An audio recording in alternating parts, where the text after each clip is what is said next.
parti pour les nationalistes eux-mêmes, parce qu'on commençait à voir que cette personnalité si intelligente, si bien formée, qui n'avait peur de rien, surtout pas des colonialistes, allait leur poser des problèmes, et ils ont contourné la difficulté en changeant de statut au comité de l'unité togolaise pour en faire d'une association un parti politique. Et la première élection à laquelle ils se sont présentés, à cette occasion-là, était sous la bannière du combat pour la réunification du peuple V. Lequel peuple V avait été divisé entre la colonisation française et la colonisation britannique, c'est-à-dire c'est l'ancien Togo allemand qui avait été ainsi divisé, et les peuples du sud jusqu'au nord de ce territoire, des fois certaines familles, avaient été ainsi divisés, et donc les populations vivaient comme un coup de couteau dans leur chair vive, cette division artificielle de leur territoire, et c'est cela que les nationalistes, les premiers nationalistes de l'époque avaient comme flambeau pour se présenter à cette élection, et ils ont été élus majoritairement à cette assemblée représentative du Togo, pour laquelle Sylvanus a été désigné, dont Sylvanus a été désigné président.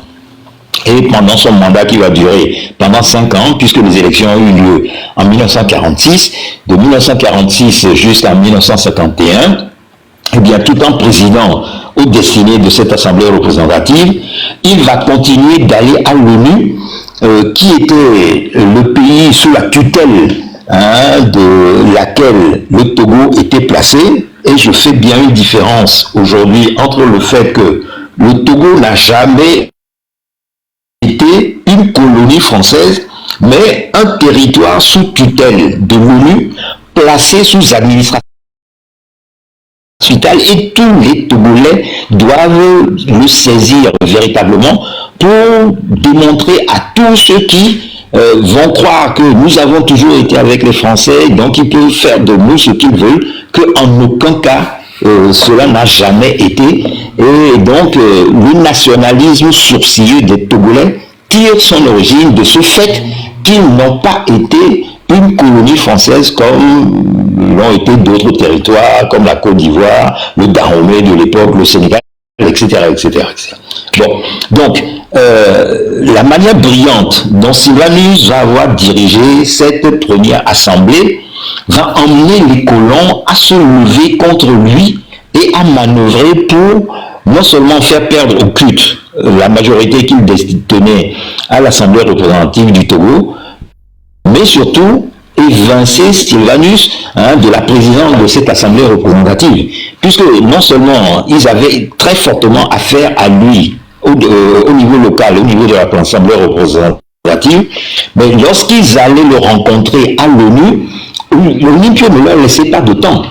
Lorsque vous prenez les comptes rendus des auditions de Sylvanus Olympio par le Conseil de tutelle de l'ONU et la 4e commission de l'ONU, mais vous verrez comment Olympio, mais littéralement, mais tenait la tête aux plus hauts responsables politiques français, notamment les ministres comme les Gaston Defferre, et même y compris Houphouët-Boigny. Houphouët-Boigny qui, à l'époque, avait été ministre dans le gouvernement français de la 4e République, et qu'on avait envoyé à l'ex-Success, c'est-à-dire à New York, au siège de l'ONU, pour porter la contradiction à Sylvanus Olympio.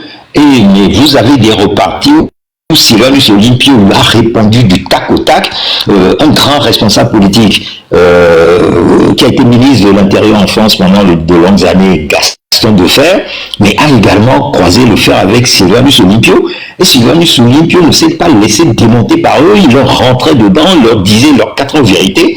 Et en fait, le fait qu'il ait fait des études à Londres, non seulement à Londres, mais il a continué. Après avoir fait ses études économiques à Londres, il a fait des études de droit à Paris, puis à Vienne, en Autriche. Et donc, il était polyglotte, il parlait à la fois le français, l'allemand, et bien d'autres langues africaines, dont le Yoruba, la langue de sa grand-mère, la langue de sa mère, le gourmandais, etc., etc. Donc, c'était quelqu'un qui était très, très, très intelligent. Sachez simplement que à l'examen du certificat d'études qui sanctionne la fin des études primaires, Sylvain Soyinka avait été le premier du Togo. Donc, voyez l'intelligence de la personne. Et donc, ce fait qu'il ne se démontait pas devant les Blancs qui leur parlaient d'égal à égal, mais avait tellement horripilé les Français qu'on a tout fait, et c'est un gouverneur qui était en place à l'époque, qui s'appelait le gouverneur Digo, qui a organisé les manœuvres que nous voyons dans les élections d'aujourd'hui. Les fraudes électorales que nous voyons d'aujourd'hui, c'est depuis l'époque coloniale, depuis l'époque coloniale, que cette chose-là a été instituée, et donc c'est là que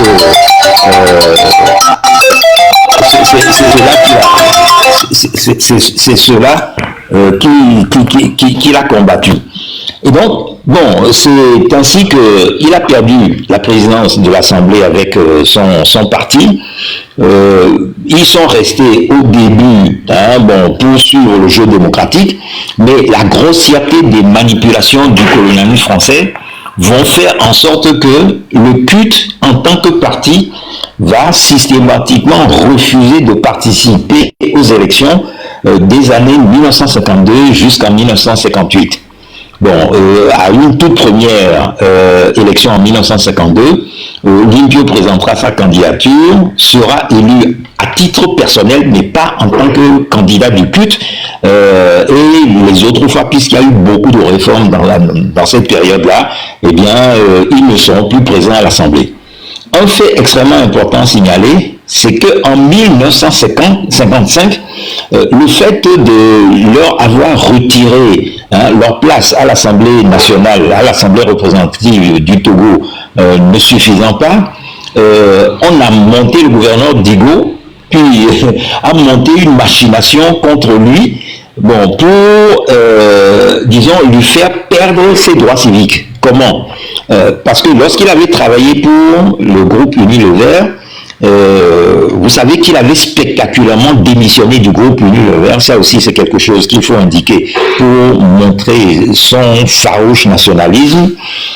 Les Français ont été voir les Anglais pour leur dire qu'il faut tout faire pour rapatrier Sylvanus Olympio du poste de direction qu'il avait au Togo et l'envoyer à une direction de la multinationale Uni Le Vert, soit en France ou alors en Angleterre. Et quand cette proposition a été faite à Sylvanus Olympio, il avait compris que c'était une manœuvre pour l'empêcher de combattre, de mener son combat nationaliste au Togo, qui, à partir de 1951, après une réorientation faite par le CUT, a opté clairement pour l'unification des deux Togos et l'indépendance. Et c'est là où, pour continuer à être fermement attaché, rester dans ce combat, Sylvanus va démissionner du groupe Uni Le Vert, et c'est pour avoir, disons, posé ce acte de démission que la maison mère va lui payer ses droits, de fin de contrat avec le groupe Uni Le Vert, et cet argent lui a été viré sur un compte au Ghana, puisque c'est la fonction qu'il a eue après le Nigeria, et c'est cet argent que Sylvanus a voulu récupérer pour construire sa maison à Lomé, que les colons français, le gouverneur Digo en particulier, le gouverneur Péchou après lui, vont considérer comme un trafic de devises qui va servir de prétexte pour lui faire un procès et finalement le déchoir de ses droits civiques. Ce qui fait que de toutes les élections qui auront lieu après, de 1955 jusqu'à 1958, Sylvanus ne pouvait plus se représenter de toute façon, et c'est pour cela que, après la victoire de 1958, eh bien, c'est sur la base d'arrangements que le gouverneur qui était en place à l'époque,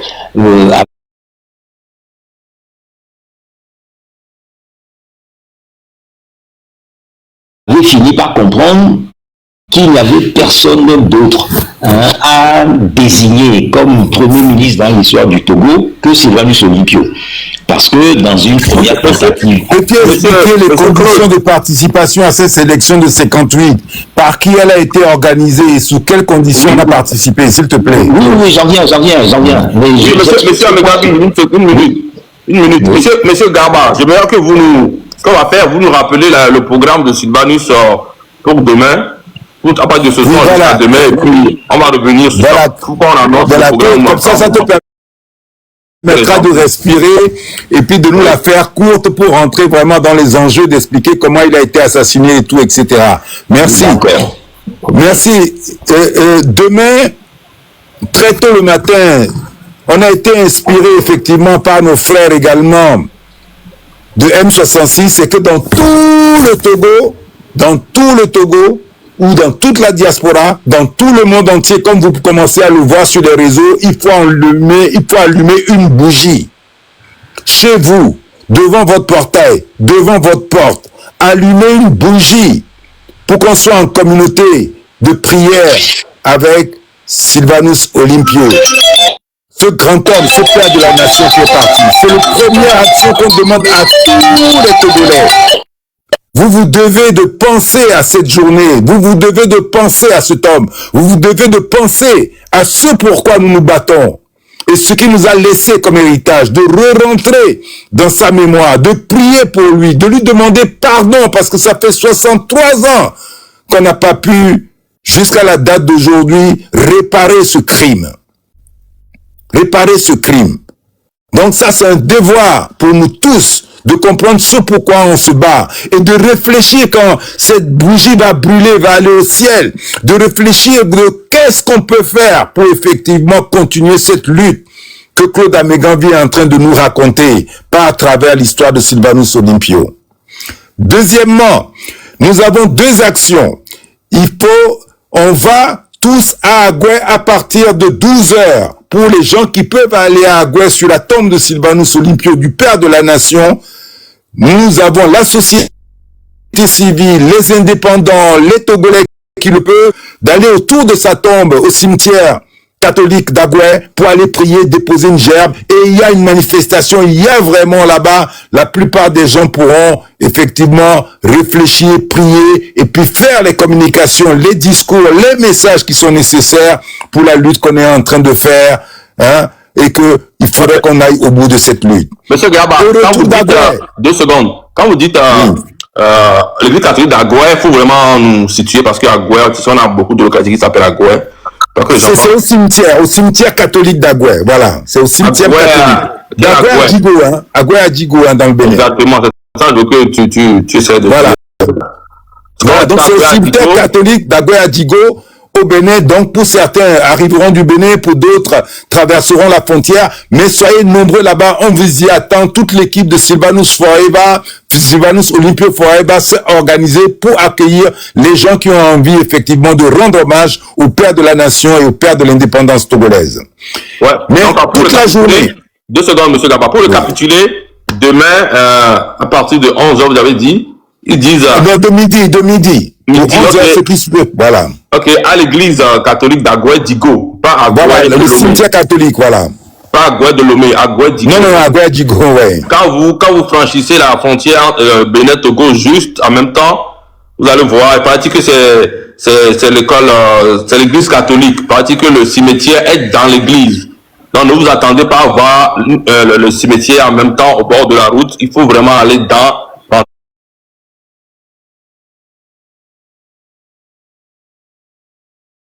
l'enceinte de l'église catholique. C'est là, dans l'enceinte, qu'il y a le cimetière de comment on appelle, de monsieur Sylvanus Olympio. Donc, c'est très important. Non, un instant, Kodovito, juste une petite précision. En fait, pour ceux qui arrivent depuis le Togo, après avoir traversé la frontière de Hilakondi, vous pouvez compter les 2 dames. Il y a un premier 2 dames Ensuite, un second dodan. Juste après le second dodan, c'est une école, c'est une église, mais en même temps une école catholique. Donc, juste après le second dodan, vous tournez le premier va à droite, vous tournez, vous rentrez dans l'enceinte de l'école où il y a aussi l'église. Donc, la cimetière se trouve également dans l'enceinte de l'école, en fait. Merci. Donc, il y a tout un comité d'accueil qui vous y attend. Hein. Venez avec vos fleurs, mais sachez que là-bas, toute l'organisation autour de Sylvanus Olympio Forever, que nous représentons ici, là pour vous accueillir et vous faciliter le travail. Il y a également ce qui est important, toute la journée pour ceux qui le peuvent, et surtout au retour d'Agoué, à Djigo, suite à la visite du cimetière, là où est enterré le père de la nation, et sa femme est enterrée là-bas, son père est également enterré là-bas. Vraiment, on va passer un moment convivial et un moment de prière. De retour aussi, pour ceux qui le peuvent, toute la journée, sachez que vous avez la possibilité, qui est la troisième action et acte qu'on veut poser pour ceux qui ont le courage, ceux qui ont la détermination, ceux qui ont le défi dans l'âme, ceux qui ont la résistance liée au corps. Vous avez la possibilité de déposer une bougie, une fleur, devant la maison de Sylvanus Olympio qu'on appelle la hutte, sur le lieu là où il a été assassiné, hein, il y a le lieu là où il a été assassiné, nous aurons effectivement des militants, des supporters, et soyez nombreux, plus vous êtes nombreux, plus vous êtes protégés, autour de cette hutte, de ce monument, autour de ce lieu-là, que vous puissiez effectivement rendre hommage, là où le sang, le crime qui a été commis par le dictateur, le sergent-chef de l'armée coloniale française, le cuisinier de l'armée coloniale française qui est revenu des guerres coloniales, est venu assassiner au nom de la France le père de la nation togolaise, et qui fait que jusqu'à la date d'aujourd'hui, nous sommes dans la douleur, nous sommes dans la souffrance. Le peuple est devenu un esclave dans son propre pays. Et c'est pour ça que cet acte-là, je veux que vous posez cet acte-là, de venir déposer une fleur, un message, une bougie, devant sa maison, devant le lieu de son crime, pour qu'on puisse effectivement réveiller notre âme, espier notre âme, pour que le combat qui est mené par nous tous, hein, par la jeunesse togolaise à travers le M66, par tous les mouvements de lutte, par toutes les associations, par tous les particuliers, que le cœur du Togo se réveille à nouveau pour qu'on puisse mettre fin à cette dictature. Donc, Lomé, et dans tout le pays, d'Anéron, Lomé jusqu'à Saint-Cassé, des bougies dans votre maison, dans votre chambre, devant votre portail. C'est impératif. Devant les lieux où vous estimez que vous pouvez le faire. Ensuite, visite à Agoué à partir de 12 heures pour ceux qui le peuvent. Et je souhaite que vous soyez nombreux. Et le troisième lieu, c'est la visite, le pèlerinage à faire devant le lieu du crime, devant la maison du président de la République du Togo qui a été lâchement assassiné, qu'on appelle la hutte, et devant la place, l'endroit exact là où son sang a coulé. Je vous remercie. L'ancienne ambassade des États-Unis d'Amérique, il faut préciser. Kadovito gagne juste une petite précision encore. Pour ceux qui le peuvent, hein, dès le matin, déjà 8h, 9h, pour ceux qui le peuvent, vous pouvez déjà aller vers la 8, comme l'a décrit tout à l'heure Karl. Vous pouvez y aller avec la bougie, soit jette de fleurs, des roses, ne serait même une branche. Donc, déjà, à partir de 8h, 9h, nous demandons aux Loméens de se convier massivement vers là-bas, de déposer leurs bougies, de prier. Donc, le lieu, c'est l'ancienne ambassade des États-Unis, à côté de l'hôpital qu'on appelait Bon Secours dans le temps. Merci. Voilà. Pour terminer, excusez-moi, la diaspora ne sera pas de reste. Hein. Chez nous-mêmes, dans nos maisons, dans nos appartements, dans nos lieux de vie, allumons cette bougie. Et pour ceux qui peuvent aller devant l'ambassade du Togo de leur pays, allumez cette bougie-là. Montrer une photo de Sylvanus Olympio, c'est un mouvement spontané que moi je recommanderais pour les gens qui sont dans la diaspora, et nous qui sommes également en France, nous ferons le nécessaire. Donc n'oubliez pas de faire des photos, de nous envoyer, comme l'a demandé Kodobi Toguin, envoyez les photos, distribuez votre témoignage à travers les réseaux. C'est ça le défi qu'on a demain. Toute la journée, le réseau doit être inondé de photos de bougies, de photos de Sylvanus Olympio, de témoignages, de votre témoignage, de nous poser des questions, posez-nous des questions. Parce que si vous nous posez des questions, c'est que vous avez réfléchi à ce qui vous êtes. Pourquoi vous êtes Togolais? Pourquoi aujourd'hui les Gnassingbé vous empêchent de respirer? Pourquoi les Gnassingbé ont confisqué ce pays-là au service de la France et de l'impérialisme français? Pourquoi on n'arrive pas à dégager ce pouvoir-là? C'est en se posant ces questions-là que vous comprendrez les chemins qui vont nous mener à la libération. Merci à vous tous. Si tu le permets, je vais donner la parole à M. Claude Amengavi, mais en lui posant précisément une question. Oui, maintenant, nous allons beaucoup plus parler, on va gentiment aller vers l'assassinat de ce monsieur. Nous avons compris qu'il a été élu Premier ministre et par la suite, après les élections de 58, nous avons obtenu l'indépendance du Togo et il est devenu le premier président, le père de l'indépendance et le père de la nation. Est-ce que vous pouvez nous parler, vous pouvez nous dire maintenant pour quelle raison précisément il a été tué? Donc ça, je vous prierai de nous parler du franc CFA et également nous parler un peu des projets qu'il a eu à initier pendant les 2 ans et demi de son mandat, le port autonome et quelques grands projets, s'il vous plaît. Merci. Bon, merci, Oscar. Précisément,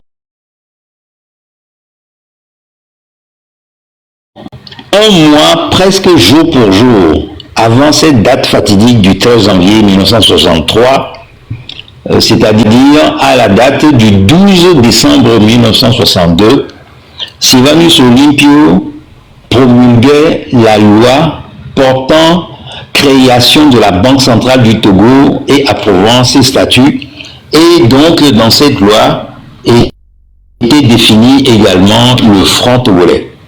Un mois après, jour pour jour, je dis bien, la loi, il a promulgué le 12 décembre 1962, un mois jour pour jour après, le 13 janvier 1963, il était assassiné. Pourquoi? Mais pour l'impérialisme français, représenté par la personne de Charles de Gaulle à l'époque, mais c'était une loi qui menaçait l'existence même de l'État français. C'est comme ça que eux le considéraient. Pourquoi? Vous savez que pendant la Deuxième Guerre mondiale, mais la France a été le théâtre des affrontements militaires. Et donc, le pays était sorti totalement détruit. Et ce n'est pas seulement les affrontements nazis de Hitler et les troupes alliées, notamment les Américains, les Anglais, qui ont détruit le territoire de la France, mais même y compris ceux qui sont venus libérer l'État français, le territoire français, ont tout fait pour détruire les infrastructures françaises, notamment les avions américains, lorsqu'ils survolaient l'État français, lançaient leurs bombes pour détruire les usines, etc. Et donc, la France, au sortir de la guerre, était un État totalement exsangue, totalement détruit, et avait besoin, au-delà de ce qu'on appelait le plan Marshall, qui était ce plan de la reconstruction de l'Europe proposé par les Américains, chaque État était confronté à la nécessité de trouver des financements pour reconstruire ses infrastructures. Or, la France ne pouvait pas faire cela s'il arrêtait le pillage des colonies. Et une des formes du pillage des colonies, c'était le contrôle de leur monnaie.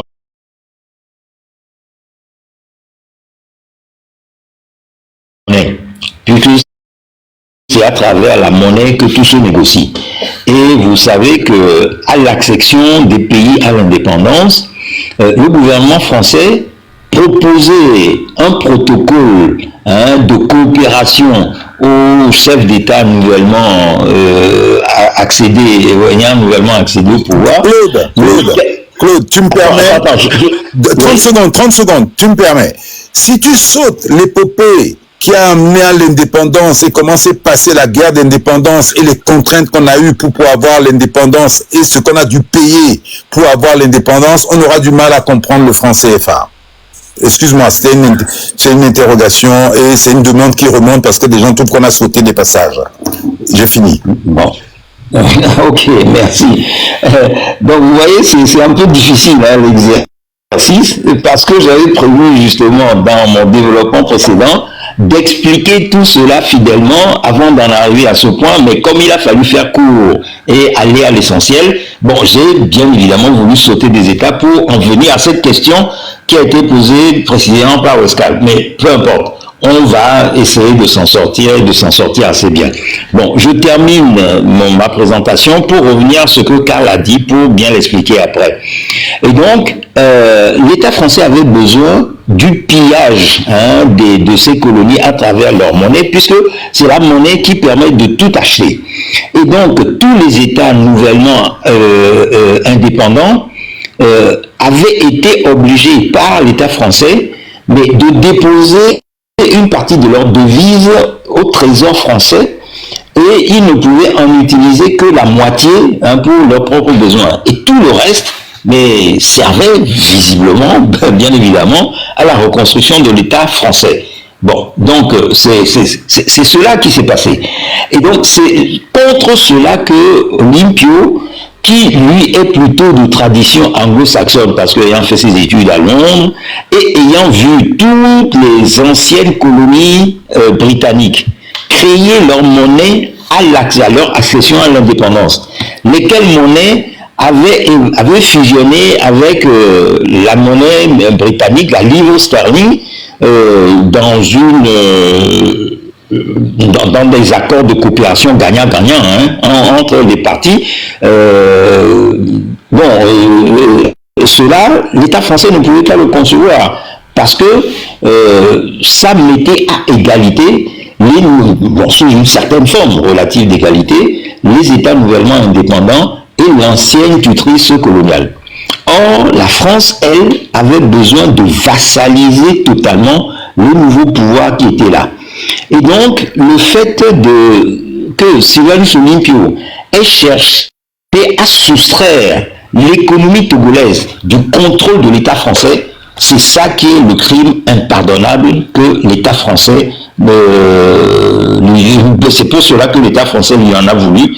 Et donc, pour De Gaulle, il n'y avait pas d'autre solution que son assassinat, sa liquidation physique, qui ait pu régler cette question. Et vous comprendrez aussi, à partir de là, que tout ce qui s'est passé après, dans tous les autres pays d'Afrique, a été de telle sorte que tout pays qui chercherait à s'émanciper de la DRU, qui aurait des désirs de se soustraire du contrôle de l'État français sur son économie à travers la monnaie, tout chef d'État qui entreprenait cela était victime d'un coup d'État. Et lorsqu'il n'était pas assassiné, il était démis du pouvoir dans les conditions les plus rocambolesques. Bon, donc, pour revenir à ce que je disais avant, à l'accession, comment s'est passée la lutte pour la conquête de l'indépendance au final? Je vous ai expliqué qu'en 1955, il y a eu cette tentative, où il y a eu cette volonté délibérée d'exclure de ses droits civiques Sylvanus Olympio. Et en 1958, la façon que les nationalistes, ce qui a pu permettre aux nationalistes de gagner ces élections législatives qui finalement ont tenu lieu de référendum sur l'indépendance nationale, mais était une réalité que toutes les élections qui sont organisées, en gros, à partir de 1952 jusqu'en 1956, étaient systématiquement truquées par le pouvoir colonial français. C'est pourquoi j'expliquais tout à l'heure que les fraudes électorales qu'on voit aujourd'hui, les nationalistes hors des institutions françaises, c'est-à-dire assemblées locales et tout le reste. Bien.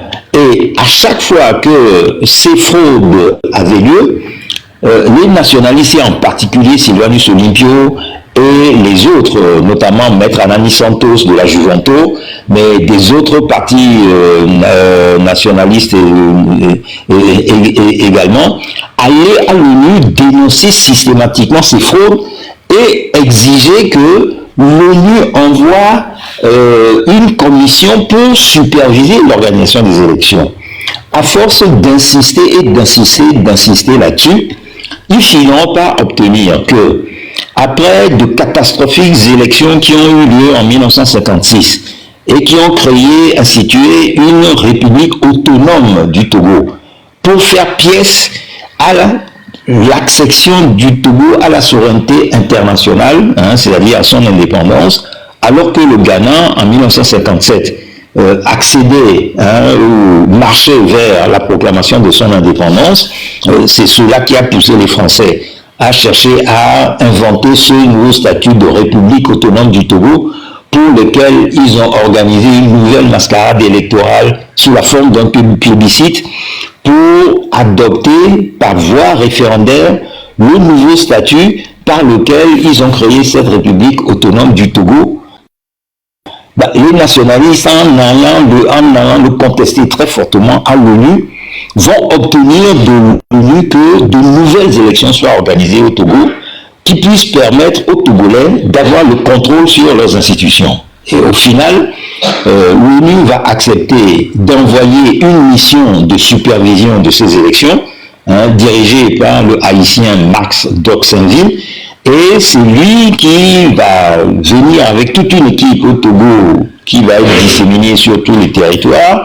Bon, vont contrôler les listes électorales, vont contrôler les processus, tout le protocole électoral, pour limiter précisément les fraudes auxquelles on assistait de manière systématique jusqu'alors. Et c'est parce que ces fraudes ont été limitées à l'époque que les nationalistes ont pu finalement gagner ces élections de 1958, avec la preuve qu'ils ont apportée que ce qu'ils venaient dénoncer à l'ONU jusque-là systématiquement, mais eux-mêmes ils voulaient de le voir, que lorsqu'ils sont là et qu'ils ouvrent les yeux, ils contrôlent le processus, eh bien leurs adversaires, qui sont les suppôts du colonialisme français, à travers des partis dits nationaux, mais qui étaient des prolongements des colons français, c'est-à-dire le PTP et l'UCPN, l'Union des chefs des populations du Nord, qui est une formation politique, mais artificiellement créée par le pouvoir colonial, en regroupant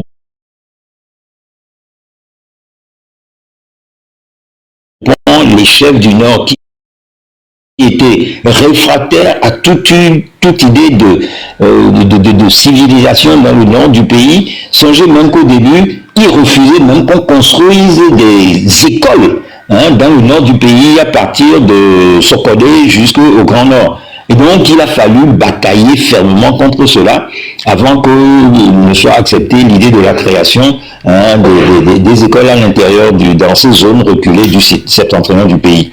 Et donc, c'est après avoir remporté cette victoire du 27 avril 1958, laquelle victoire a surpris les nationalistes eux-mêmes, que Sylvanus Olympio va être désigné par le gouverneur français d'alors comme Premier ministre pour diriger la nouvelle assemblée, pour diriger le nouveau gouvernement qui va être mis en place, lequel gouvernement va être constitué dès le mois de mai 1958 et qui va, quelque temps après, entreprendre des négociations avec le gouvernement de Charles de Gaulle sur la